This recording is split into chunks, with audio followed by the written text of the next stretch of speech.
Hi, welcome to my channel study synthesis. बेटे, आज हम कक्षा 6 मल्हार पुस्तक का पाठ 1 मातृभूमि पढ़ेंगे। मातृभूमि एक कविता है और इस कविता को सोहनलाल द्विवेदी जी ने लिखा है। ये हिंदी के प्रसिद्ध कवियों में से एक हैं। ठीक है, इनका जन्म 125 साल पहले हुआ था, जब भारत अंग्रेजों के अधीन था।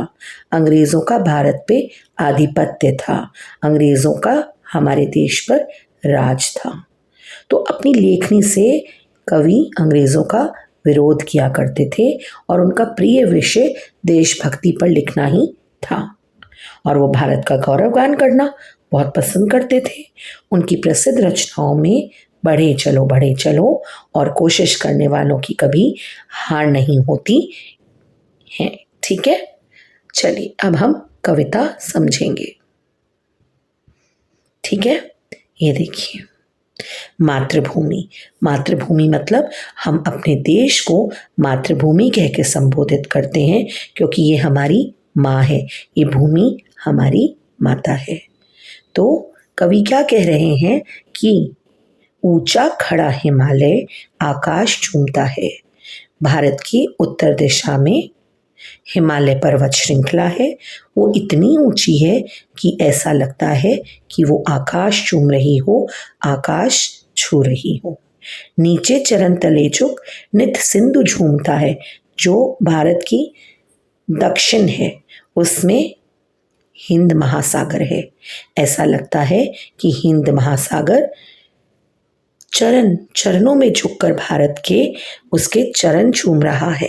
ठीक है, तो ऐसा लगता है कि हिंद महासागर की जो लहरें हैं वो झुककर भारत देश के चरण छू रही हैं।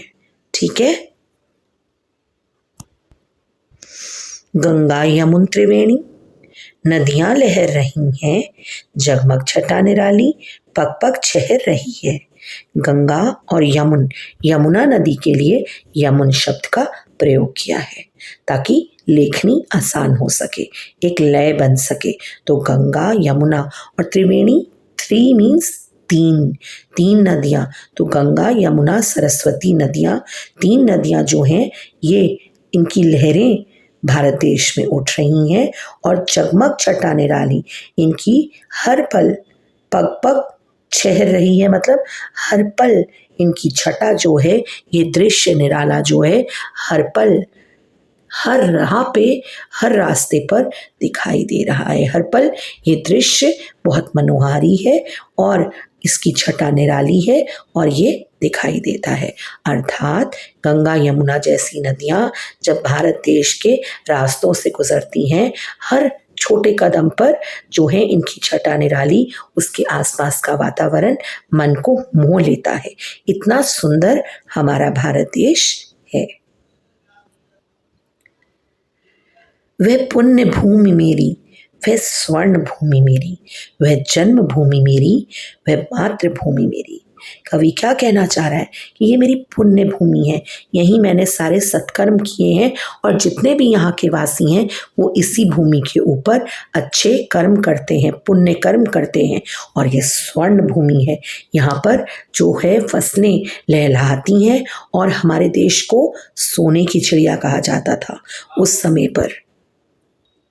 तो जब फसलें लहराती हैं हमारे पृथ्वी पर, हमारे भारत देश पर, तो उनसे जो हमारे देश की धरती सोना उगलती है। इतना धन प्राप्त होता है कि हमारे देश को स्वर्ण भूमि भी कहा गया, सोने की चिड़िया कहकर भी संबोधित किया गया। ये जन्मभूमि मेरी, ये मेरी मातृभूमि है, ये मेरी जन्मभूमि है, ये मेरी ऐसी भूमि है जो मेरी माँ के समान है। मैं अपने देश पर गर्व करता हूँ। कवि ये लिख रहा है ना जब, तब भी महसूस हो रहा है कि वो अपने देश पर कितना गर्व महसूस करता है। और उस समय कार्य ही यही था बेटे कि उस समय जो देशवासी थे उनके मन में ऊर्जा डालनी थी, अपने देश के लिए प्रेम बढ़ाना था। इसलिए इस तरह कवि कविताएं लिखकर अपने देश के लिए देश प्रेम बढ़ाते थे। झरने अनेक झरते जिनकी पहाड़ियों में, चिड़िया चहक रही है हो मस्त झाड़ियों में। अर्थात मेरे देश की छटा निराली है। पहाड़ियों में यहाँ झरने झरझर कर कर बहते हैं और वृक्षों में, पेड़ों में, पौधों में रंग बिरंगी अलग अलग तरह की चिड़िया चहकती हैं। तो मेरे देश की छटा निराली है। आगे पढ़ेंगे। अमराइयाँ घनी हैं, कोयल पुकारती है, बहती मलय पवन है, तन मन संवारती है। अर्थात अमराइयाँ आम के पेड़ घने हैं और उन आम के पेड़ों में ग्रीष्म ऋतु में कोयल कूकती है और अपने प्रियजनों को पुकारती है। दक्षिण में मलय पर्वत है और उस पे सुगंधित जो हवा है वो इतनी ठंडी है कि वो हमारे मन को शीतल कर देती है। तो यहाँ पर भी इन पंक्तियों में भी कवि अपने देश के सौंदर्य का बखान कर रहे हैं। वह धर्म भूमि मेरी, वह कर्म भूमि मेरी, वह जन्म भूमि मेरी, वह मातृभूमि मेरी। ये मेरी धर्म भूमि है। धर्म यहाँ अलग अलग धर्म जो हैं हुए, जैसे हिंदू धर्म, मुस्लिम धर्म, ठीक है, बौद्ध धर्म, और यही मेरी कर्म भूमि भी है। यहाँ मैंने कर्म जो है मैंने और मेरे साथ में जो बाकी देशवासी हैं उन्होंने भी यहाँ पर कर्म किए हैं, अपने कार्य किए हैं, और यही हमारी जन्मभूमि है और यही हमारी माँ समान भूमि है। जन्मे जहाँ थे रघुपति, जहाँ पर भगवान राम का जन्म हुआ। जन्मी जहाँ थी सीता, जहाँ सीता माता का जन्म हुआ। श्री कृष्ण ने सुनाई वंशी पुनीत गीता, और ये श्री कृष्ण की ये धरती है जहाँ पर उन्होंने बांसुरी बजाई और गीता का ज्ञान भी अर्जुन को दिया। तो ये वही पुण्य भूमि है जहाँ ये सब सत्कर्म हुए।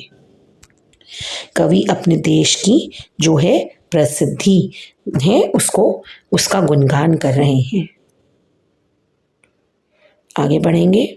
गौतम ने जन्म लेकर जिसका सुयश बढ़ाया, इसी धरती पर गौतम बुद्ध का जन्म हुआ और उन्होंने भी हमारे देश की कीर्ति बढ़ाई, जग को दया सिखाई। आपको याद है ना, गौतम बुद्ध ने सबको दया का मार्ग दिखाया। उन्होंने एक पक्षी की जान बचाई थी और उन्होंने दया ही सर्वोपरि धर्म है ये पूरे जग को सिखाया, और उन्होंने जग को राह दिखाई, अर्थात दिया दिखाया। ठीक है, ये कहावत है, दिया दिखाना मतलब राह दिखाना। वह युद्ध भूमि मेरी, ये युद्ध भूमि है जहां हम लड़े हैं अपने देश की स्वतंत्रता के लिए। और ये बुद्ध भूमि मेरी, ये बुद्ध की भूमि है। ये मातृभूमि मेरी, ये मेरी माँ स्वरूप भूमि है, और यही मेरी जन्मभूमि है जहां मैंने जन्म लिया है। तो कवि इस तरीके से अपने देश का गुणगान कर रहे हैं और बाकी देशवासियों में भी वो ऊर्जा भर रहे हैं, अपने देश के प्रति प्रेम भाव लेकर आ रहे हैं। तो एक कविता समाप्त हुई। ठीक है, अब आगे बढ़ेंगे। कवि परिचय मैं आपको दे चुकी हूँ, हमने विस्तार में चर्चा कर ली है। अब आगे की गतिविधियाँ हम थोड़ी सी पाठ में देख लेते हैं। नीचे दिए गए प्रश्नों का सटीक उत्तर कौन सा है। देखो, हो सकता है आपको कुछ और उत्तर लग रहा हो, लेकिन फिर आपने उसका आगे कारण भी बताना है। ठीक है, हिंद महासागर के लिए कविता में कौन सा शब्द आया है? चरण नहीं, चरण तो पैरों को कहते हैं। हिमालय, हिमालय तो एक पर्वत है। वंशी, वंशी तो बांसुरी को कहते हैं। ठीक है, तो सिंधु शब्द का प्रयोग हुआ है हिंद महासागर के लिए। यह सही उत्तर है। मातृभूमि कविता के मुख्य रूप से भारत की प्रशंसा की गई है, भारत के महापुरुषों की जय की गई है, भारत की प्राकृतिक सुंदरता की सराहना की गई है, भारतवासियों की वीरता का बखान किया गया है। सब चीज़ें थोड़ी थोड़ी की हैं, पर मुख्य रूप से क्या की गई है? प्रशंसा की गई है। अब अपने मित्रों के साथ चर्चा कीजिए और कारण बताइए कि आपने ये उत्तर ही क्यों चुने। हो सकता है आपने कोई भिन्न उत्तर सोचा हो, पर उसका भी आप कारण बता सकते हो। ठीक है, चलिए बेटा, मिलकर करें मिलान। पाठ में से चुनकर कुछ शब्द नीचे दिए गए हैं। अपने समूह में इन पर चर्चा कीजिए और इन्हें इनके सही अर्थों या संदर्भों से मिलाइए। इसके लिए आप शब्दकोश, इंटरनेट या अपने शिक्षकों की सहायता ले सकते हैं। ठीक है, तो शब्द है हिमालय। हिमालय भारत की उत्तरी सीमा पर फैली पर्वतमाला को हिमालय बोलते हैं। तो 1 के आगे हम लिख देते हैं 10। त्रिवेणी, त्रिवेणी 3 नदियों की मिली हुई धारा को, संगम को कहते हैं। मलय पवन, मलय पवन मलय पवन मुझे तो मिल ही नहीं रहा, ये रहा छठा। ठीक है, सुगंधित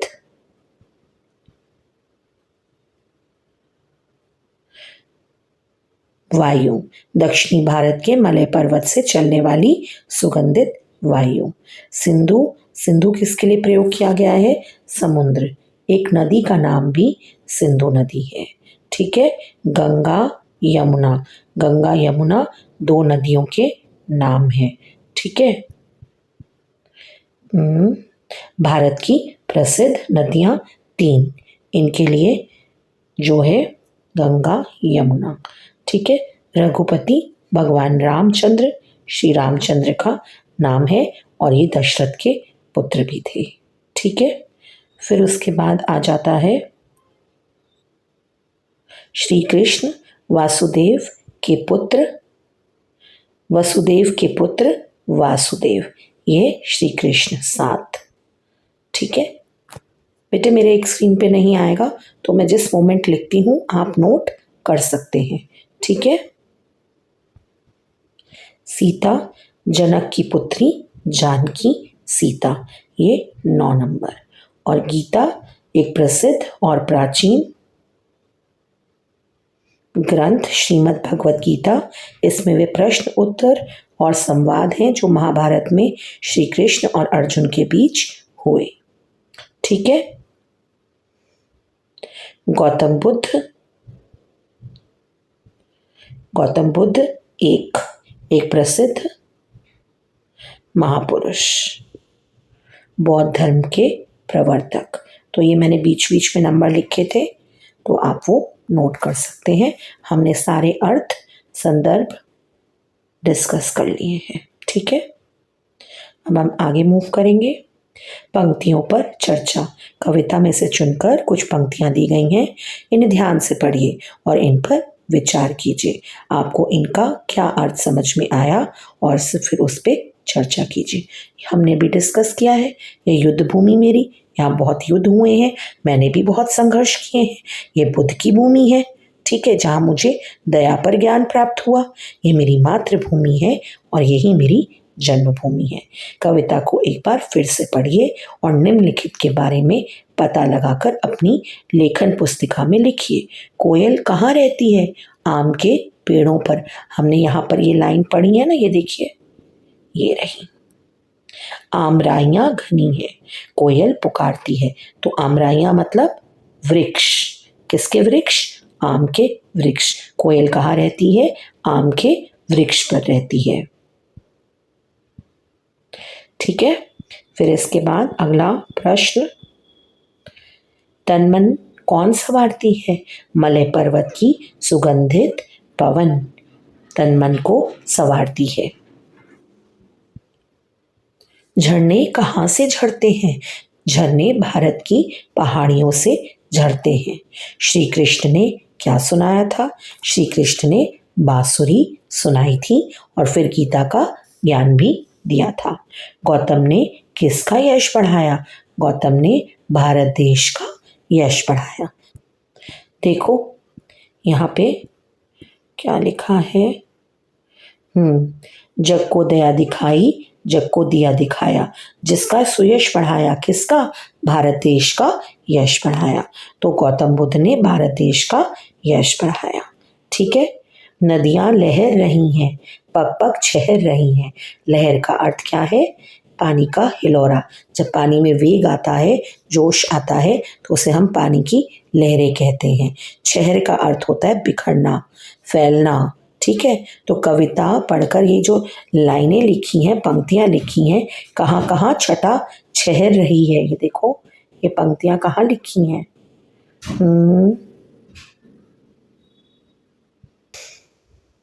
ये देखिए, नदियां लहर रही हैं, जगमग छटा निराली, पग पग छहर रही है। तो पग पग पर ये निराली छटा छहर रही है। ठीक है, तो यही इसका उत्तर है कि कहाँ छहर रही है, कहाँ कहाँ छटा छहर रही है, तो पग पग में छटा छहर रही है। किसका पानी लहर रहा है? नदियों का पानी लहर रहा है। कविता की रचना, गंगा यमुन त्रिवेणी, नदियां लहर रही हैं। यमुन यहाँ पे यमुना नदी के लिए प्रयोग किया गया है। कभी कभी कविता में कवि लय और सौंदर्य को बढ़ाने के लिए इस प्रकार शब्दों को थोड़ा बदल लेते हैं। यमुना को यमुन लिख दिया है। ठीक है, यदि आप कविता में थोड़ा ध्यान से पढ़ेंगे तो आपको और भी विशेषताएं दिखाई देंगी। आपको जो भी विशेष बातें दिखाई दें वो आप जो है इस कविता के ऊपर शीर्षक है उस पे, जैसे सबसे ऊपर इस कविता का शीर्षक है उसे साझा कीजिए। देखिए, मातृभूमि, भूमि को माता कहा गया है, तो ये भी सौंदर्य बढ़ाने के लिए, कविता का सौंदर्य बढ़ाने के लिए कहा गया है। ठीक है, हाँ, इस तरह बहुत सारे लय का भी प्रयोग किया गया है। जैसे, जिसका सुयश बढ़ाया, जग को दिया दिखाया, जन्मी जहां थी सीता, वंशी पुनीत गीता।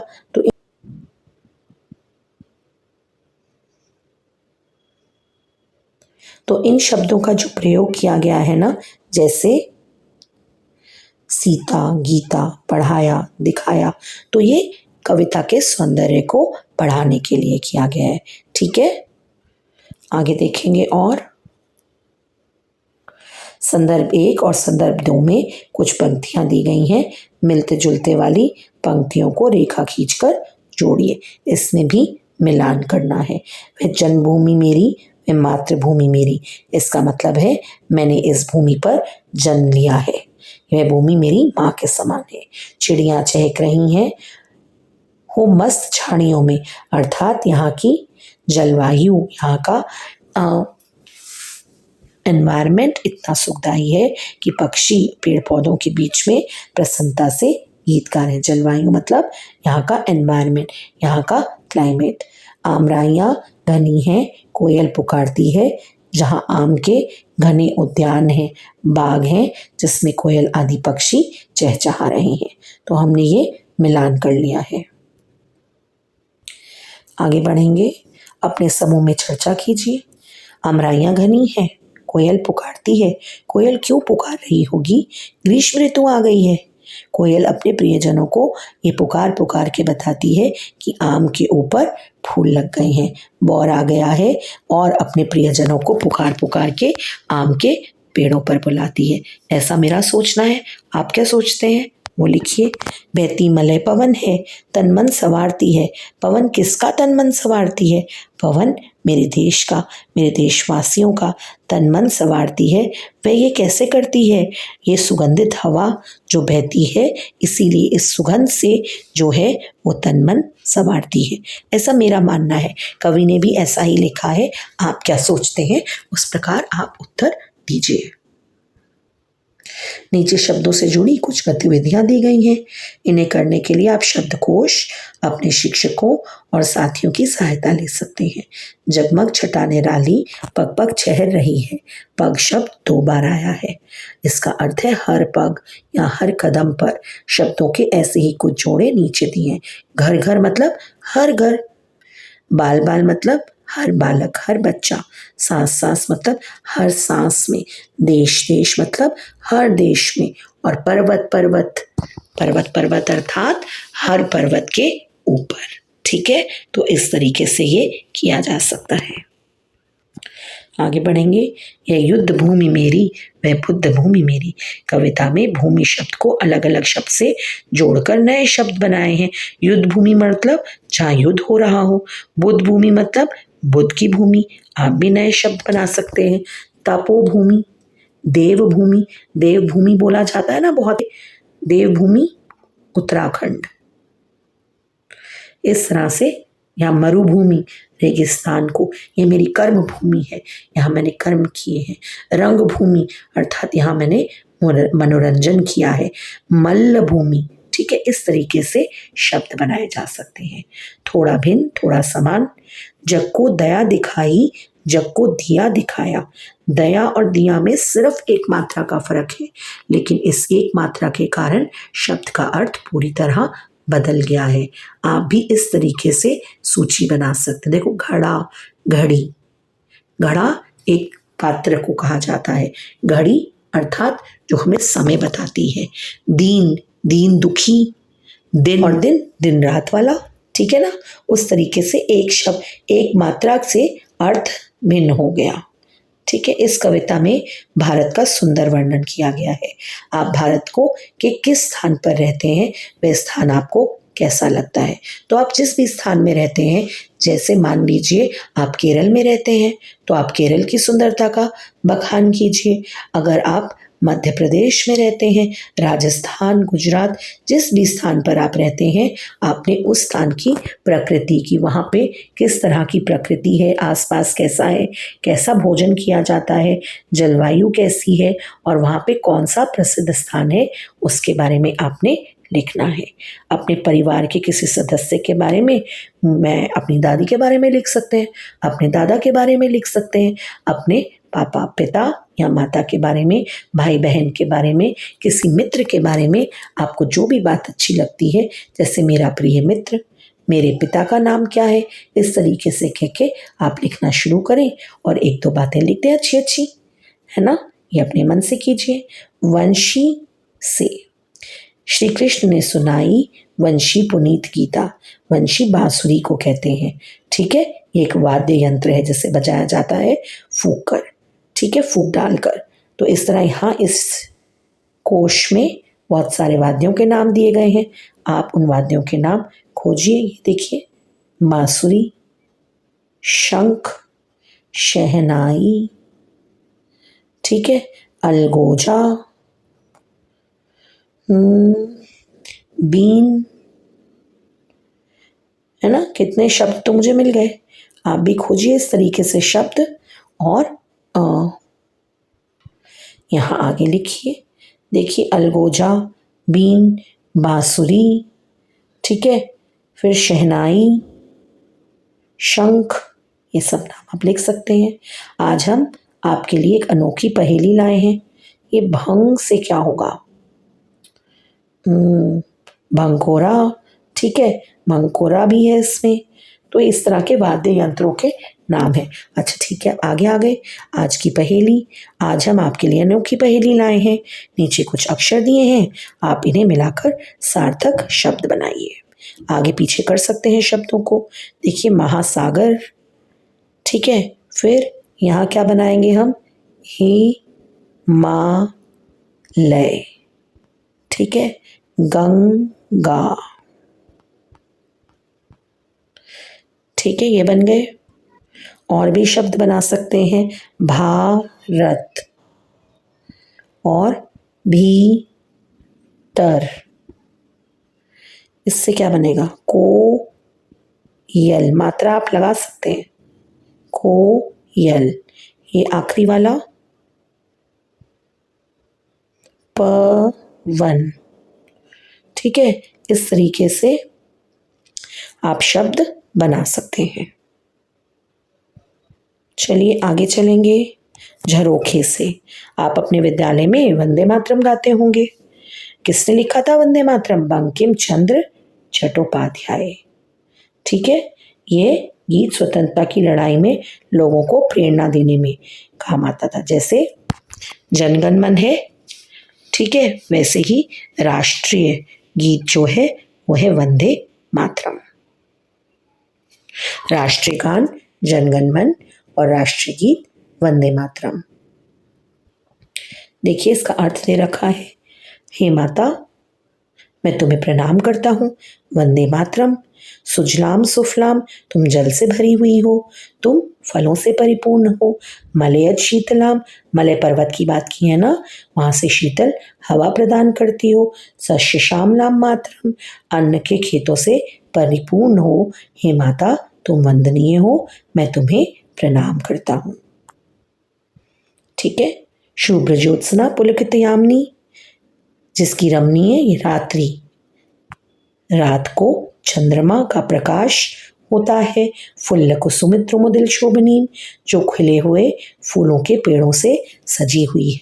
अपने देश की सुंदरता का बखान कर रहे हैं बंकिम चंद्र चट्टोपाध्याय जी। सुहासनीम, सुमधुर भाषिणी, सदैव हंसने वाली और मधुर भाषा बोलने वाली। सुखदान वरदान मातरम, सुख देने वाली हो माता और वरदान देने वाली हो माता। कौन है यहाँ माता? हमारा भारत देश, हमारी धरती माता। वंदे मातरम, वंदे मातरम। मैं तुम्हें प्रणाम करता हूँ। ठीक है। ये भी देश प्रेम पर एक कविता है। आप इंटरनेट पे भी संगीत के साथ इसे सुन सकते हैं। आपने मातृभूमि कविता को भी पढ़ा, वंदे मातरम को पढ़ा। अब बताइए दोनों में क्या समानता है? दोनों में अपने भारत देश के गुणों का बखान किया गया है। ये दोनों ही कविताएं देश प्रेम से भरी हुई हैं। और भिन्न बातें क्या हैं? जो वंदे मातरम है उसमें देश की धरती की सुंदरता का बखान किया है, सिर्फ इतना। लेकिन मातृभूमि में क्या है? मातृभूमि में इस देश के लोगों, इस देश के ऊपर अवतरित हुए ईश्वर भगवान जैसे श्री राम, श्री कृष्ण और बुद्ध भगवान की भी चर्चा की गई है। इसमें वंदे मातरम में व्यक्तियों की चर्चा नहीं की गई है। ईश्वर भगवान जिन्हें हम मानते हैं, सत्पुरुषों की चर्चा नहीं की गई है। नीचे पाठ से संबंधित कुछ रचनाएं दी गई हैं। इन्हें पुस्तक में दिए गए QR कोड की सहायता से आप पढ़ और समझ सकते हैं। तो ये नीचे एक पुष्प की अभिलाषा पढ़ने के लिए कविता दी गई है, जो माखनलाल चतुर्वेदी कवि ने लिखी है। पुष्प की अभिलाषा, पुष्प मतलब फूल, फूल क्या चाहता है, फूल की क्या इच्छा है, ये एक कविता दी गई है। इसमें क्या लिखा है? चाह नहीं सुरबाला के गहनों में गूंथा जाऊं, मेरी कोई चाह नहीं है कि मैं किसी खूबसूरत नारी के गहनों में गूंथा जाऊं। चाह नहीं है प्रेमी माला में बिन प्यारी को ललचाऊं, मुझे कोई चाह नहीं है कि मैं प्रेमी अपनी जो प्रेयसी है, अपनी प्रेमिका है, उससे जो माला देता है उसको उसमें लालच दूं, उसको लुभाऊं। चाह नहीं सम्राटों के शव पर हे हरि डाला जाऊं, हे ईश्वर मुझे कोई चाह नहीं है कि मैं राजाओं के मृत शरीर पर डाला जाऊं। चाह नहीं देवों के सिर पर चढ़ूं, मुझे कोई इच्छा नहीं है, कोई अभिलाषा नहीं है कि मैं भगवान के सिर पे चढ़ाया जाऊं और मैं इससे सोच के अभिमान करूं कि मैं भगवान के ऊपर डाला गया हूं। मुझे तोड़ देना वनमाली, हे माली मुझे तोड़ लेना। मेरी इच्छा यही है, मेरी अभिलाषा यही है, एक पुष्प की अभिलाषा है कि मुझे तोड़कर उस पथ मतलब रास्ते पर तुम फेंक देना, मातृभूमि पर शीश चढ़ाने, जहां मातृभूमि अपने देश पे अपना सर्वस्व न्यौछावर करने, अपना शरीर, अपनी जान तक दे देने वाले वीर सैनिकों के जहां शरीर हैं, जहां शीश चढ़ाए जाते हैं, उस रास्ते पर जहां पर शूरवीर युद्ध करने जाते हैं और अपने देश के लिए अपनी जान दे देते हैं, मुझे ऐसे पथ पर, ऐसे रास्ते पर फेंक देना जहां से सैनिक, शूरवीर नौजवान जो देश के लिए अपना सब न्यौछावर कर देते हैं, वो जाते हैं, मुझे वहां घेर देना। तो ये एक पुष्प की अभिलाषा है। पुष्प के अनुसार भी सबसे सर्वस्व क्या चीज है? अपने देश के लिए जान दे देना। तो ये वीर रस से भरी हुई कविता है। इसमें देश प्रेमियों को जो है प्रेरित किया गया है, किस तरह वो अपने देश के लिए अपना सब कुछ न्यौछावर कर दें। ठीक है, चलिए आपकी ये कविताएं और उनसे संबंधित कार्य भी पूरा हो गया। ठीक है बेटे, अगर आपको समझ में आया है तो आप मेरे चैनल को सब्सक्राइब करो, लाइक करो, और अगर कोई चीज़ समझ में नहीं आई है तो कमेंट में लिखकर पूछो। ठीक है? ओके बेटा।